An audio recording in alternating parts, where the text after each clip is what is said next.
Pets are not allowed. অনেক সময় booking করার সময় দেখা যায় ওটিএতে বা বুকিং সাইটে দেখা যায় যে পেটস আর নট অ্যালাউড। তো এটা কি জিনিস? অনেক সময় দেখা যায় যারা পশু প্রাণী এই ধরনের খুব ভালোবাসেন, যেমন মেনলি দেখা যায় কুকুর। কুকুর অনেকেরই খুব পোষা থাকে। তো এমনও তো বাড়ি আছে যারা হাজব্যান্ড ওয়াইফ, একটা বাচ্চা, আর তাদের সাথে একটা কুকুর আছে।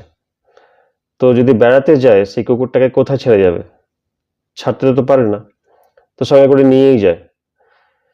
তো সেই সমস্ত মানুষদের ক্ষেত্রে আমি বলবো যে যে হোটেল আপনারা বুকিং করবেন তার জন্যে চেক করে দেখে নেবেন pets R allowed or not. সেই যে পোষা প্রাণীটি আপনার সঙ্গে রয়েছে তাকে অ্যালাউড করবে কি না। অনেক হোটেল আছে যারা অ্যালাউড করে, অনেক হোটেল আছে যারা অ্যালাউড করে না। বেশিরভাগ ক্ষেত্রেই হোটেল অ্যালাউড করে না, কিন্তু খুবই লিমিটেড হোটেল আছে যারা পেটসের জন্য আলাদা রুম করা আছে, সেখানে তাদেরকে খুবই যত্নের সাথে রাখা হয়।